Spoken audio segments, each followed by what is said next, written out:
Welcome to AI Marketing, a podcast for sales and marketing professionals that want to increase their sales, leads, and conversions through the use of artificial intelligence solutions. And now, here's your host, Mark Fidelman.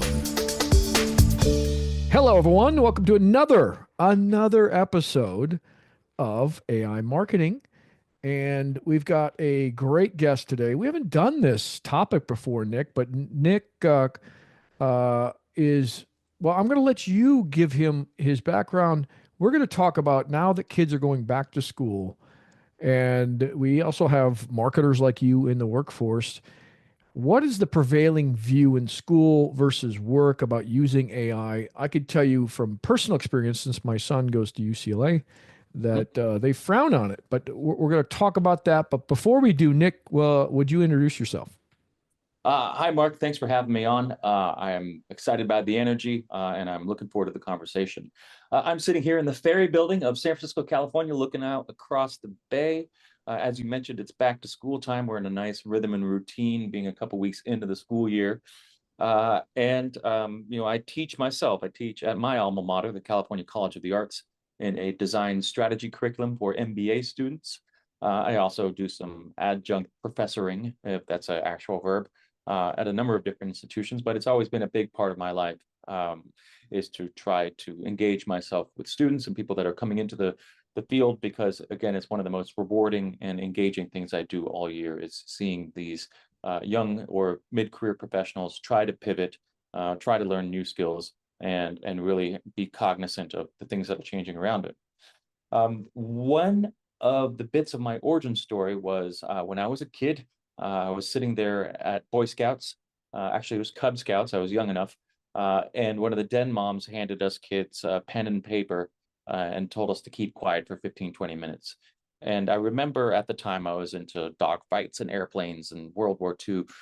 And I invested myself into this drawing and really sort of had a deep dive of the Messerschmitts versus the Spitfires.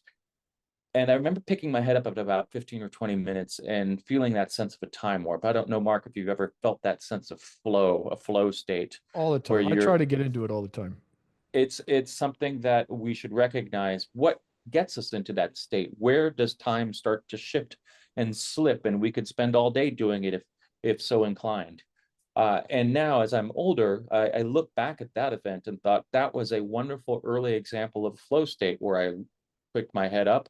I looked around at my 8, 9-year-old friends and I saw, wow, I really invested in that drawing. It's something I cared about. And it was very career shaping to me, where it led me down a path in the visual arts, where there are a number of different events where, I gave my emotion, my heart, and all my soul into a specific craft or outcome or product. And I was lucky enough to have that be some of the guardrails and guideposts to what I chose professionally. But around 2008, 2010, this notion of UI, which was design as it was applied to software design and things that were on screens, user interfaces, it became something called UX. This notion of technology just working, as it was described for Apple products. They just works. I don't have to think. It knows exactly what I need to do. And these sort of early adopters of Apple technologies were so sort of pleased by the intuitiveness and the ease of use that Apple devices provided. And that was an indication of early UX, where Apple knew to reduce all the clutter and the noise and to prioritize hierarchy and typography and color and balance and make things just work. And that was also the time where design became more commoditized and standardized, and it didn't really matter the subjective design or how you designed an app. It really just needed to be easy and meet all the metrics of adoption and low churn rate and things that made a difference to marketers and made a difference between a product living or dying. And so that's your in 2 minutes or less origin story of a little boy who was good at design and visuals, and then a career that changed into, it's not so much about the subjective design of a user interface. It's now about how it works and how it experiences and what emotions does it bring to the end user. And now we're at another nexus point of what does that all mean with this new wave of technology that's sweeping in across all of our fields. And I'd love to talk with you a little bit more about that. Wonderful. Well, at least it was entertaining. It was quite the introduction. But I'm going to jump right in with I'm old enough to have gone to math class without a calculator, and then when calculators were introduced, it was considered cheating. They didn't Yeah. want you to have a calculator at your desk, and if they saw you have one, you were labeled a cheater, and you get an F in the class. Mhm. So why should AI tools be treated any differently in the classroom or the workplace, for that matter? I'll turn the question back on you is why is that perspective changed? Why are now calculators encouraged and your adoption of technology seen as an advantage versus a crutch? Something flipped where, you're going to understand arithmetic or multiplication one way or the other, whether it be calculator or no. And now this is commonplace, and you're alluding to this notion of AI in the classroom. I asked my freshman in high school this week about it. And he gave me this knee-jerk reaction of no way, never, no, not doing it. But I've also seen his reaction when I've used it on one of his projects that he was struggling with, and the removal of that barrier or that opening up of that concept of, oh, wow, I can start to augment or amplify the work that I'm already doing. But it is something that we see in the workplace as well, is that there's a need for amnesty where we need to be able to not only show our work, going back to your math example, where if you are using a calculator, you need to be able to transcribe the calculations which you made. This plus this equals that divided by this.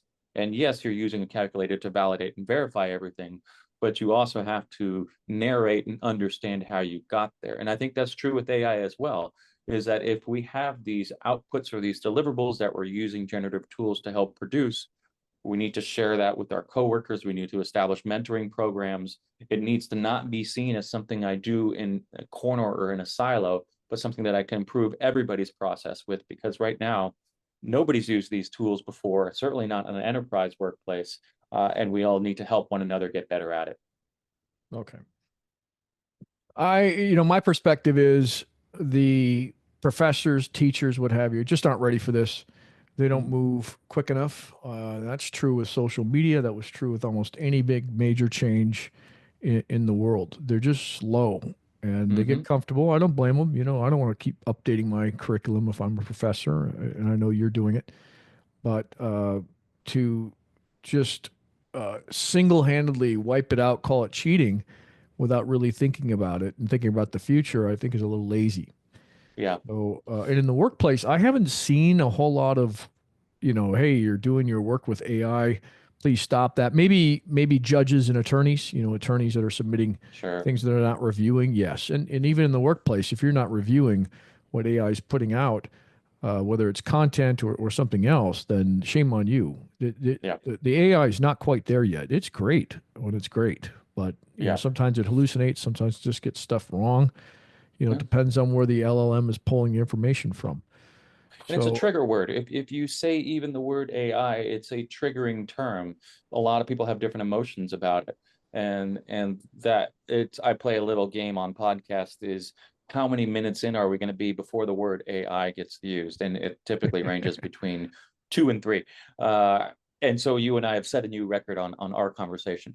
Um, it's something that I try not to be the first to say. I talk about automation or generative tools or process improvements. I try to say all the things that AI provides without actually saying that word because it's so generalized and it can mean anything. I mean, yeah, AI in its first commercial instance was a chat bot that was able to scan knowledge bases and documentation and get you the answer you needed. I was using natural language processing for sentiment analysis and tone on a number of market research and customer research projects, but we weren't calling it AI back then. But now we've used this label for assistive technologies or generative technologies that really means nothing.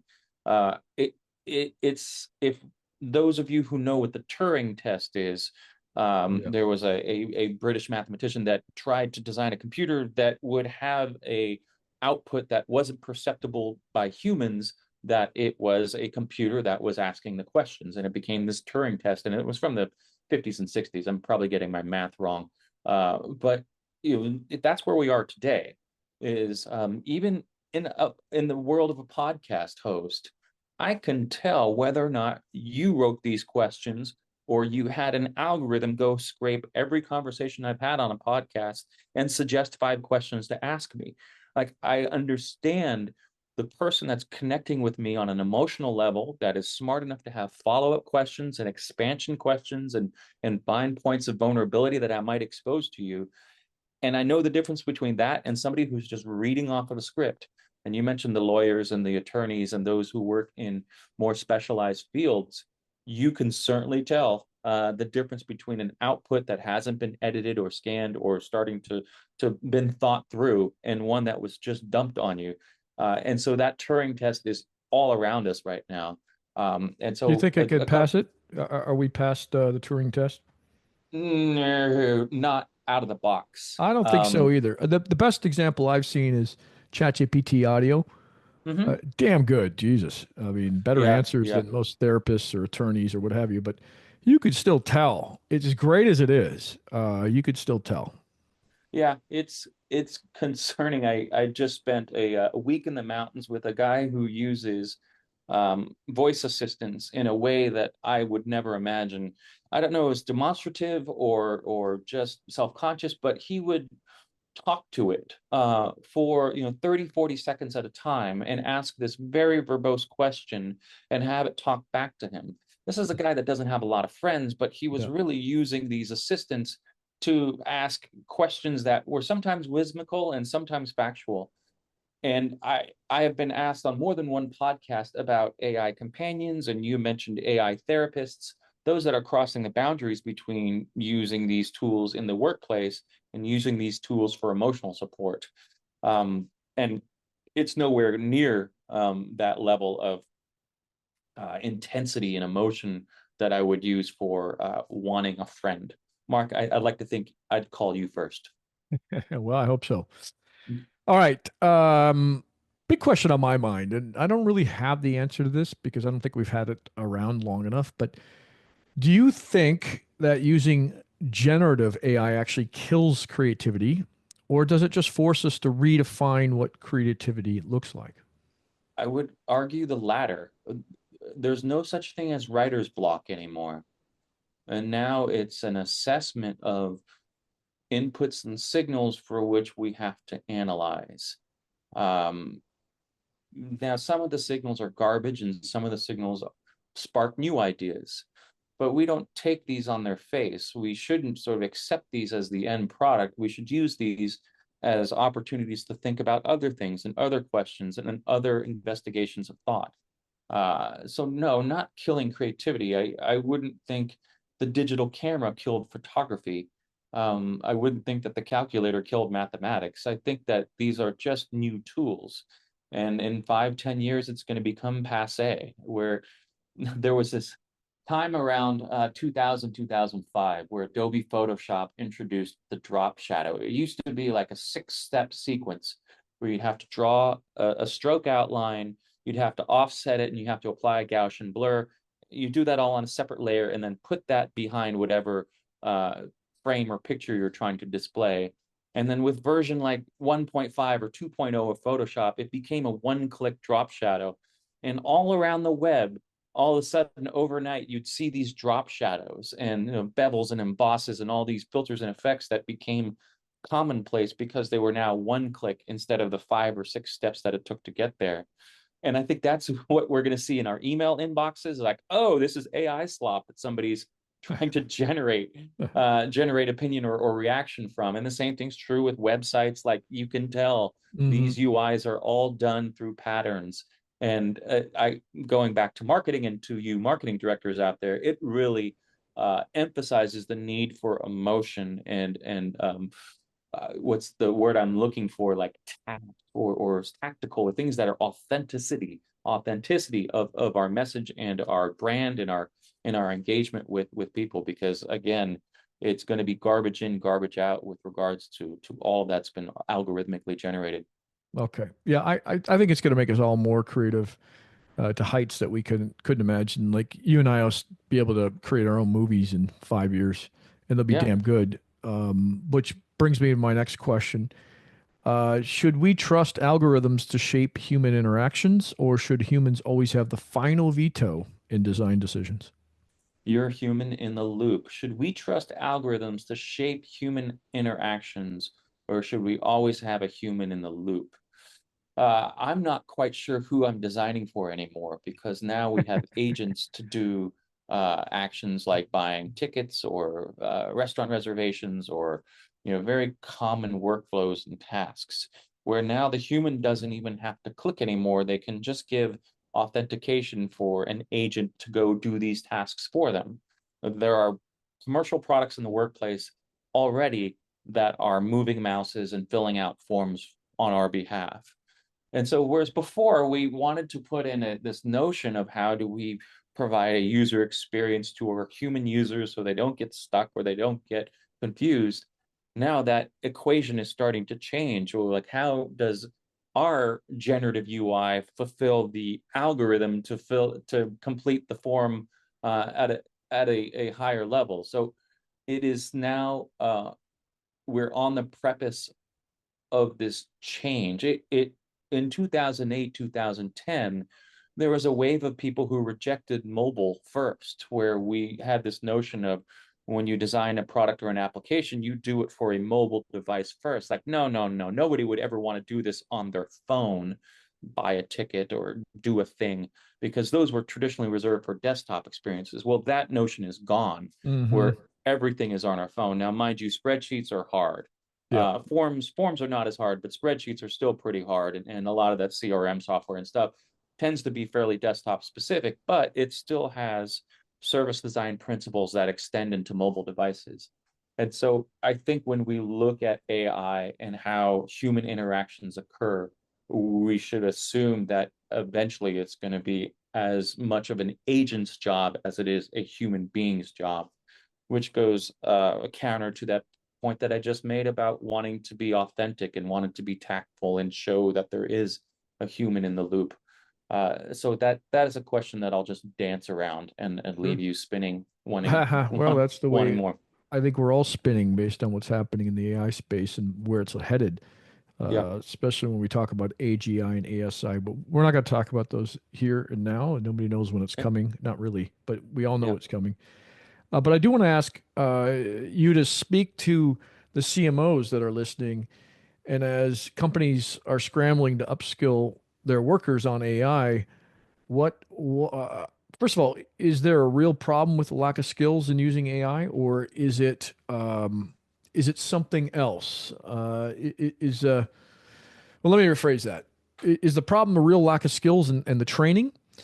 or is the problem that these companies just don't want to adopt it because they don't believe in it? Uh, there are five different categories that I've seen which reduce the speed of adoption.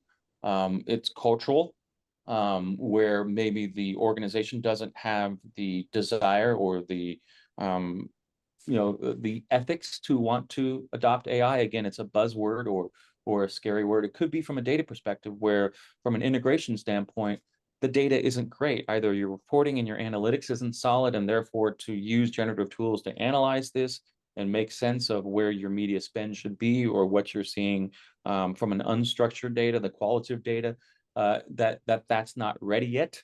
So that adoption doesn't take place. Perhaps there's no training or mentorship programs in place, where human resources hasn't said this is something we want to upskill and retrain our department to work in. And any one of these could be a barrier to adoption. We want to make sure that we can address these and call these out as saying this is why we are not, is because there's not any sort of experimentation or amnesty in place so that we can do a task in a different way. And we've seen disruptive waves before. There was a time, and again, Mark, judging by the tone of your voice, you and I have been around long enough to see digital transformation happen a couple times. One was the traditional pen and paper getting replaced by the Microsoft Office suites and the early versions of a digital office. And there were those who hung on to their traditional analog ways. And when you go out to a restaurant and everything's being written down on a napkin or a piece of paper, it's quaint and delightful. And then there was another that happened about 2010, where SaaS was a notion that had issues of trust, of privacy and transparency, where not everybody trusted their work in the cloud. And we see those same reactions to the algorithm. Not everybody trusts what's coming out of it, their privacy of data going into it. And I have worked with people in the last 6 to 12 months who need to have that icon on their desktop. They need to be able to see that their file is located on a hard drive that's physically located within arm's distance, because maybe they've been burned in the past, or maybe the initial wave of adoption onto SaaS platforms wasn't met with effectively. But if you talk to data centers and you talk to IT departments at organizations, that adoption has now become widespread, of being able to work in the cloud and have everything backed up and not to be so dependent upon the little icon on the desktop. And I think the same thing's true with AI and generative tools today. There are going to be some that are reticent and slow to change, and others that are going to be forward and wanting to figure out and test and fail, and try to upskill themselves before somebody takes their job that can do that. The joke of it, it's not AI that's going to take your job, it's somebody that uses AI that's going to take Yes. your job. That certainly resonates well with me. I've said that many times, and it's clear, at least in the next 5 years, Yeah. that's what you guys should be, doing and following and learning everything you can. I list out a framework on a previous episode about how I approach it, and I'd encourage you to go back a few episodes and listen to that. Yeah. Also check the show notes. I'll probably throw it in there as well. Okay. What probably one of the last questions here. So, if kids kind of learn to see AI as a partner instead of a threat, what kind of workplace do you think we'll have in 10 years? And, and if they don't, if schools aren't preparing them for AI in the workforce, what do you think their job prospects are? Yeah. Um, Partner versus a threat. If kids are seeing AI as a partner versus a threat, what does that outcome look like? My son goes to a performing arts school, a creative arts school, public school here in Oakland, two pathways: visual media and performing arts. And it's met with apprehension, because you touched upon creativity. And what does it mean when you're first going to the computer to be creative, and you're not reflecting and stopping and thinking about what it is you want to say or perform or produce, and then perhaps using a computer to help supplement or expand from there. I think it's that knee-jerk reaction of, I need this in order to get to that, whereas it really can be thought about in different ways. The sort of white collar worker of efficiency, I mentioned sort of spreadsheets and emails and all of the things that we have to do every day, where it makes it easier. It makes it a lot more efficient, or maybe better targeted, and on and on and on. I don't think that's where our kids are living right now. I think our kids are living, at least mine, again, high schooler, in the need to make human connection, and the need to validate a sense of self, as well as being able to manage technology. I think that AI as a partner, if they use it, can alleviate a lot of things. Like, kids don't know how to use mapping applications until they struggle through and figure out, I need to take this bus to get to this place. And these skills of literacy, I think AI is going to be invisible for them, where they see, okay, because there's an algorithm telling me that this bus is delayed, that it's making this suggestion instead. I don't think it's going to be this magical place that they visit and either accept or reject. It's going to be inherent in their adoption of technology, hopefully on a responsible basis. I'm seeing a lot of reaction from those that are in their 20s about some of the climate impacts of it, where there was somebody that was researching policy as an intern, and he said, I came out of a weekend's worth of using Chat GPT, and man, I must have burned a lot of carbon in doing so. And I'd never had that thought or reaction of, well, I've been given this superpowers, what are the costs involved with my use of it? I've always thought, man, it's made my life so much easier. So there is a threat in that. I mean, we're seeing the impact of these data centers and the economic growth that it's providing the United States. There are positives and negatives, and I'm hoping that the younger generation can both see and balance ethical use of AI, as well as seeing it not as a threat, but as an enabler to something that's already wonderful and beautiful in their mind. All right, very well said. You know, for me, I think kids are doing it anyway, even if the school's saying, "Hey, it's cheating." They're going to Yeah, do it. They're going to learn it, and they're going to use it, and hope that the school changes. I've seen some changes at some of these schools, but not enough. Some are yeah, actually teaching it, but the schools need to adapt to this, and it's going to have to be adapt very fast because eventually they might be replaced. I mean, some of these yeah, AI is a lot smarter than your professor, and I've seen now an AI company come out. I can't remember the name of it, Ober or something like that, where they you just tell it what you want to learn, and it creates a huge class around it, and and it creates the video and the audio, and it's like, what the heck are we getting into now? yeah, yeah. So Show your work. Use it, but show how you got to that answer, and show what you yeah. changed along the way, and where you rejected it, and where you expanded it, and where the human was in the loop. You don't have to try to hide it. You just need to show that this is how I used it and where I Mhm. got to the answer that was hopefully correct. Yeah. Okay. Well, thank you so much for coming on. I will give you the floor as to just let people know how they can reach you and what you do. Yeah, I'll give you one last quick story. I've come off of a 6-month engagement with a Fortune 100 publicly traded company, and I was able to go in and audit their design and UX team. And I found that they were stuck behind some barriers to adoption. And these are my people. I've spent my career with these type, uh, and I've had concerns for them because, again, the tools that are now coming into the workplace with product prototyping and UX and interaction design have put their jobs in jeopardy. Where we're no longer pushing pixels anymore, we're now prompting algorithms. And so I created a assessment survey for marketing and design organizations to get a sense. And I mentioned 3 out of the 5 categories or dimensions of what might be a barrier to adoption, as well as showcasing to those who participate the comparisons of similar industry or similar team size or similar organization size about where their emphasis might be if they're wanting to retrain or upskill their team. And you could find that at retrain.gauge.io. And again, it's a free survey. You get your results back and the comparisons against those dimensions that I mentioned. And hopefully that prevents people like that design team I visited from being stuck behind an organization that isn't willing to adopt.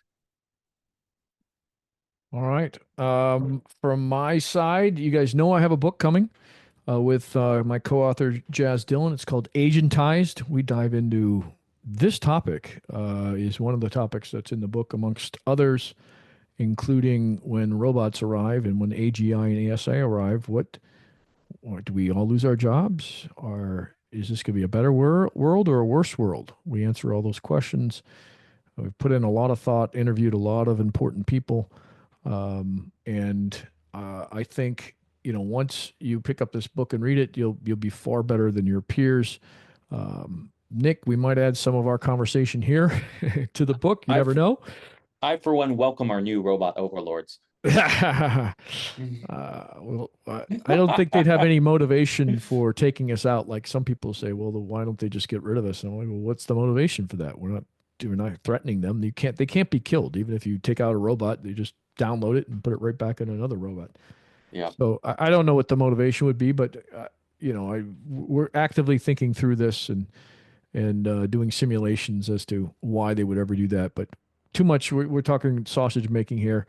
Nick, I want to thank you for being on the show. And hey, come back anytime you want, Nick. Really appreciate it. Mark, thanks for having me on. Enjoy the school year, and I'll talk to you soon. Okay.